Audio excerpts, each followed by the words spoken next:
নমস্কার বন্ধুরা, সুস্মিতার সংসারে তোমাদের অনেক অনেক ওয়েলকাম। আজকে তোমাদের সাথে শেয়ার করব সর্ষে পাবদা।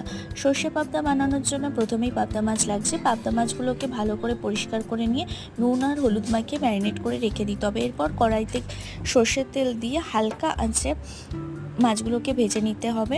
এরপর মিক্সির জারের মধ্যে একটা মশলা বানিয়ে নিতে হবে। মশলার মধ্যে থাকবে সর্ষে, পোস্ত, কাঁচা লঙ্কা, নুন আর একটু মিষ্টি আর একটু হলুদ।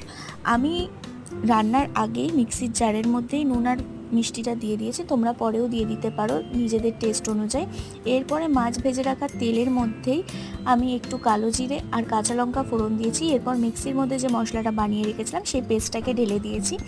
মিক্সির মশলার যে পেস্টটাকে একটুখানি ভালো করে কষিয়ে নিয়ে তার মধ্যে জল ঢেলে দিতে হবে। জলের মধ্যে যখনই ফুটতে শুরু করবে তখনই মাছগুলোকে দিয়ে দিতে হবে।